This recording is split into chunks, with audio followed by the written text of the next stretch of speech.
बाप रे, अभी परमात्मा यहीं उतरने वाला है, अभी जीवन का कायाकल्प होने वाला है, सुधर गए हम तो, गंगा नहा गए हम तो, पापों से मुक्त हो गए। लेकिन मैं आपसे निवेदन करता हूं कि आदमी बोलता तो बहुत है, और महिलाओं का तो पूछो ही नहीं कितना बोलती है। एक आदमी ने कहा महाराज तुमने पिछले जन्म में कौन सा पुण्य किया है? मैंने कहा क्यों? बोले कुछ तो पुण्य किया होगा। मैंने कहा क्या पुण्य किया है? बोले 2 महिलाएं जहां बैठ जाएं वहां चुप नहीं रहा करती हैं। ये आपका प्रवचन है जो इतनी शांत चुपचाप बैठी हैं, वरना ये कभी चुप रहने वाली नहीं है। मैंने कहा इस थोड़ा पुण्य तो मैं करके जरूर आया हूं, ध्यान रखना। कितना बोलता है आदमी, इतना बोलता है, इतना बोलता है, इतना बोलता है कि दिन तो दिन, रात में भी बोलता, रात में भी चुप नहीं रहता, मौन नहीं लेता है। भगवान महावीर ने कहा दिन में नहीं तो कम से कम रात में तो मौन रहो। लेकिन ध्यान रखना, आदमी दिन भर बोलता है, दिन भर बोलता है, रात में भी बोलता है। और कई ऐसे देखे हैं जो नींद में भी बड़बड़, नींद में भी चैन नहीं। एक लड़का मेरे कमरे में सो गया, मैंने कहा चलो अच्छा है सो गया, आराम कर लेगा कोई बात नहीं, गुरुजी आपके कमरे में सोऊंगा। मैंने कहा सो जा, वो तो सो गया, मैं जाग गया। मतलब क्या रहा, इतना बोले रात में बड़बड़। मैंने कहा ये बात किससे कर रहा? मैं समझा शायद मोबाइल में लगा होगा, मोबाइल देखा तो उसने साइलेंट करके बंद करके rखा है, ये बात किससे कर रहा है? कई ऐसे होते हैं जो रातों में भी बड़बड़ करते हैं। मान्यवर मैं आपसे कह रहा हूं बोलना सीखो, बहुत कठिन है। यूं तो आदमी, बच्चा कितने साल में बोलने लगता है? बोलो, अरे बताओ ना, मैं शादीशुदा नहीं हूं। कितने साल में बच्चा बोलता है? पारस जी कितने साल में बोलता है बच्चा? नहीं कितने हैं ये नहीं पूछ रहे हैं, बोलता कब है? 1 साल में? कोई जल्दी नहीं बोल रहा है इनका बच्चा, 1 में तो बहुत जल्दी बोलने लगा है, ध्यान रखना। अच्छा वो हमारे प्रकाश जी तो बोलते ही बोलते आए होंगे लग रहा है, विचार करिए। 1 साल 1.5 साल में बच्चा बोलने लगता है। एक बात याद रखना, 1.5 साल में बच्चा बोलना सीख जाता है, लेकिन क्या बोलना है ये बच्चा जिंदगी भर बोलना नहीं सीख पाता है। ध्यान रखना, आप बोलते हैं लेकिन क्या बोलना है, ये आदमी 100 साल की उम्र कम पड़ जाया करती है तब आदमी बोलना सीखा करता है। बोल तो लेता है लेकिन क्या बोलना है ये सीखने के लिए पूरी उम्र कम पड़ जाया करती है। बोलना सीखो। अभी कितना बोलते, तुम कितना बोलते हो? अभी माइक के सामने खड़ा कर दिया जाए कि अब बोलो तो ध्यान रखना 10 मिनट बोलने में भी पसीना आना लगेगा, 10 मिनट बोलना भी कठिन हो जाए। वैसे तो दिन भर बोलोगे, माइक में बोलना ही बोलना है, क्योंकि माइक में सोच समझ के बोलना पड़ता है, माइक में वो शब्दों को चुन चुन करके लाना पड़ता है, तब आदमी पब्लिक में बोला करता है। बाकी ऐसे तो दिन भर बोलते हो। मैं पुलक सागर कहता हूं कि जो दिन भर बोल रहे हो वो बोलना नहीं, वो बड़बड़ाना हुआ करता है। बोलना तो तभी होता है जब कोई माइक में आकर के बोलता है। ध्यान रखिए। मान्यवर निवेदन बड़ी विनम्रता के साथ, मिठाई तो हर बार मीठी बनती है, मिठाई तो हर बार मीठी बनती है। आओ उदयपुर वालों, हम अपने व्यवहार को मीठा बनाने का प्रयास करें। ध्यान रखिए, इस गलत फहमी में मत जियो कि मिठाई खिलाने से किसी का मुंह मीठा किया जाता है। मैं पुलक सागर कहता हूं, मीठा बोलकर भी किसी का मुंह मीठा किया जा सकता है। अरे मिठाई से तो केवल मुंह मीठा होता है, लेकिन मीठा बोलने से पूरी जिंदगी मीठी हो जाया करती है। आप मीठा सुनना चाहते हो या तीखा? बोलो बोलो, मीठा सुनना या तीखा? अरे ये तो मीठा बोलो जरा जोर से। मीठा सुनना चाहते हो ना? तो मैं पुलक सागर कहता हूं कि जो मीठा सुनना चाहता है उसे मीठा बोलना आज से शुरू कर देना चाहिए, क्योंकि जब तक मीठा बोलोगे नहीं तब तक मीठा सुनोगे नहीं। पहले जुबान पर कंट्रोल, पहले जुबान पर कंट्रोल। मीठा बोलना सीख जाओ, मीठा अपने आप सुनने को मिल जाएगा, ध्यान रखिए मान्यवर। कभी ख्याल किया आपके शरीर में, कई विचार करना, आंखें दो हैं, कितनी आंख, कितनी है? एक आंख वाला कोई बैठा है क्या? कितनी आंखें हैं आदमी की? ताराचंद जी, आंखें दो, दोनों आंखें क्या करती हैं? बोलो, क्या करती हैं दोनों आंखें? कौन बोला सोती हैं दिन भर? दोनों आंखें का काम क्या है? देखना। आंखें दो, काम एक। कान कितने हैं? बोलो फटाफट। दो। दोनों का काम क्या है? बोलो। कान दो, काम एक। नाक कितनी है? एक।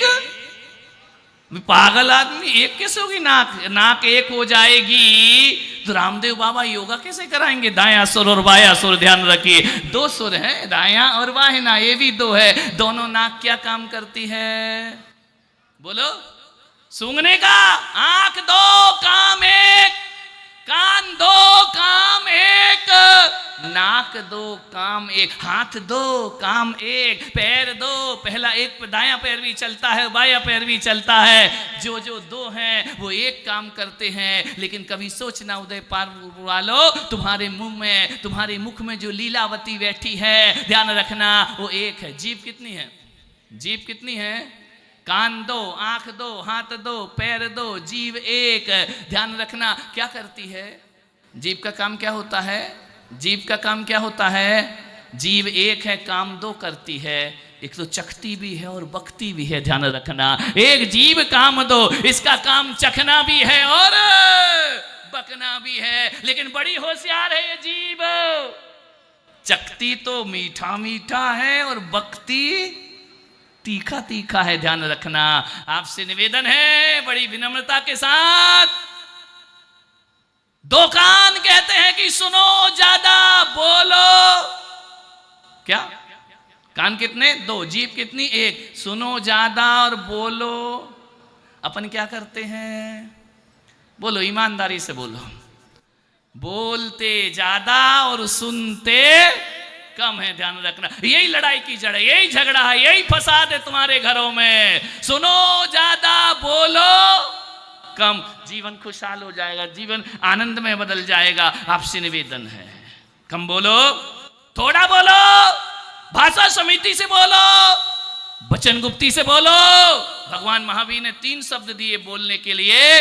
पहला तो कहा कि ना बोलो, यदि बिना बोले चल जाए तो बोलने की कोई जरूरत नहीं। और दूसरी बात, यदि बोलो तो कैसा बोलो? हित मित प्रिय बोलो, ध्यान रखना।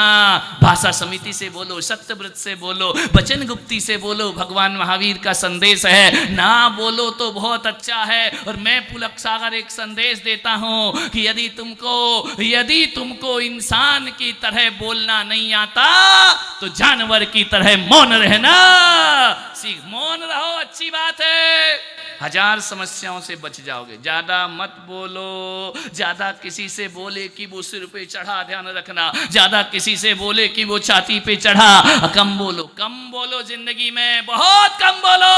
और जब भी बोलो कैसा बोलो? कैसा बोलो? मीठा बोलो, ध्यान रखना, मीठा बोलिए। मान्यवर,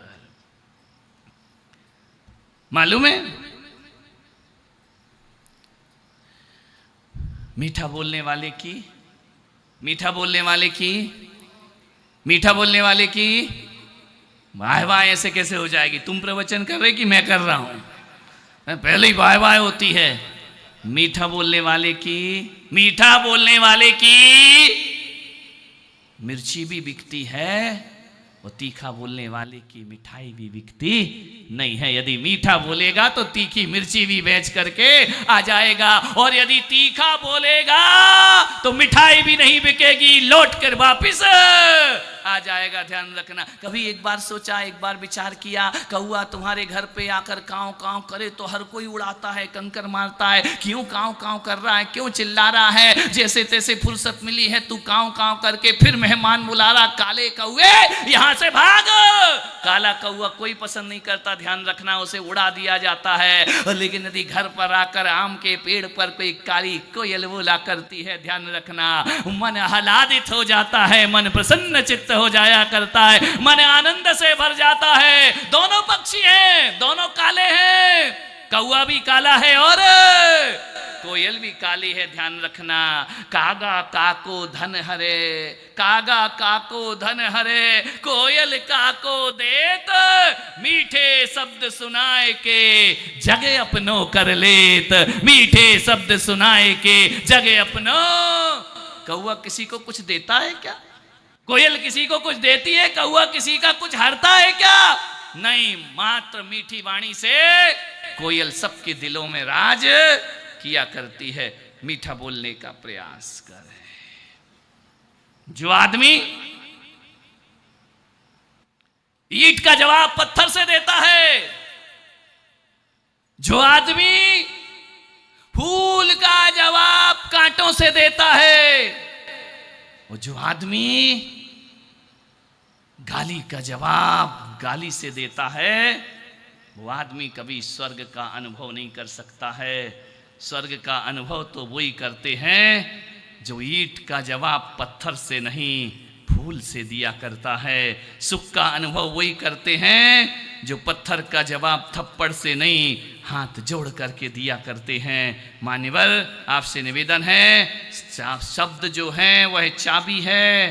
यदि चाबी ताला देखना, इधर घुमाओ तो ताला खुल जाता है, और इधर घुमाओ तो ताला बंद हो जाता है। यदि शब्दों की चाबी अच्छी है और सही ढंग से घुमाई जाए तो दिलों के द्वार खुल जाया करते हैं, और अच्छे ढंग से ना घुमाई जाए तो रिश्ते अपने आप बंद हो जाया करते हैं। मन को समझने का प्रयास करें। मन अब्दुल कलाम इस देश के राष्ट्रपति हुए। आवाज सही कर। एक गांव में पैदा हुए, कहने को मुसलमान थे,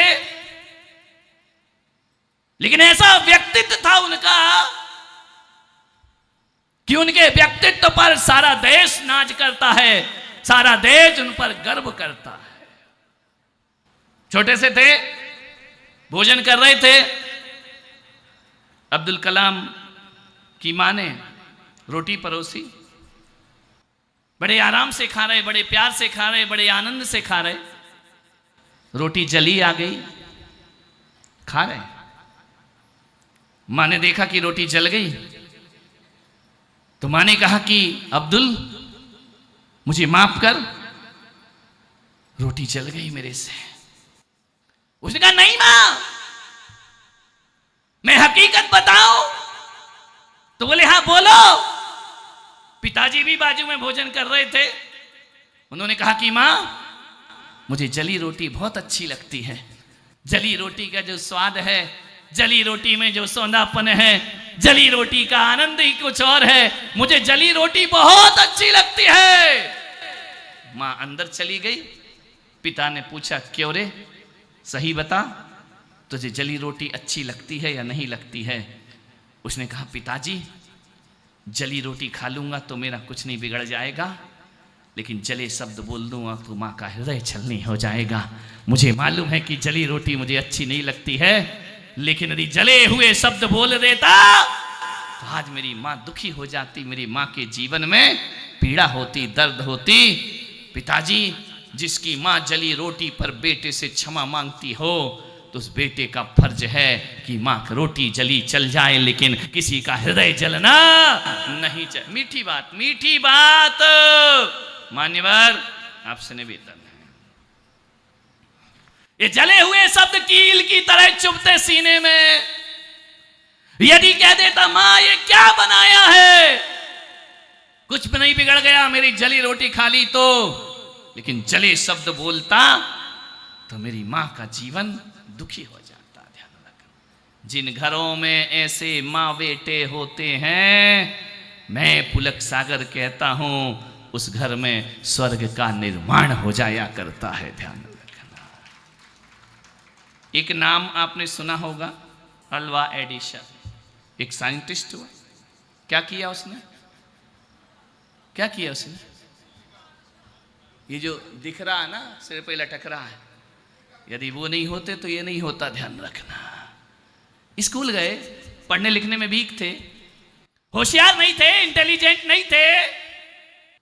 क्लास टीचर ने एक पत्र लिखा उसकी मां के नाम कि आदरणीय माता जी, हम आपसे निवेदन करते हैं कि इस बच्चे में वक्त बर्बाद मत करो। ये लड़का नहीं पढ़ सकता जिंदगी में, ये इतना मंद बुद्धि है, इसे हम पढ़ाने में असमर्थ हैं। इसके कारण क्लासरूम के बहुत से बच्चे पिछड़ जाएंगे।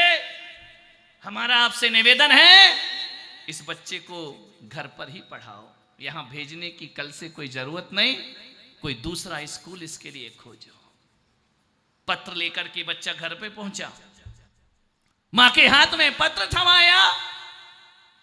मां ने जैसे ही पत्र पढ़ा, उसकी आंखें भर आई, छलछला गई।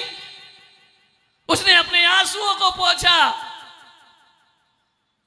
थॉमस अल्वा एडिसन ने कहा कि मां क्या हुआ, ऐसा क्या लिखा है इस पत्र में? बोले बेटा आप रो क्यों रही हो? उसने कहा बेटा खुशी से मेरे आंखों में आंसू भर गए। बोले क्या लिखा है मां इसमें? इतना बुद्धिहीन था बालक की पढ़ भी नहीं पाता था। उसने कहा मां बताओ इसमें क्या लिखा है? बोले बेटा इसमें ये लिखा है कि मां तुम्हारा बेटा इतना इंटेलिजेंट है, इतना होशियार है, इतना बुद्धिमान है कि उसके लेवल के आगे हमारा स्कूल हल्का पड़ता है। हम चाहते हैं इस बच्चे की शिक्षा घर पर होना चाहिए, इसे घर में पढ़ा।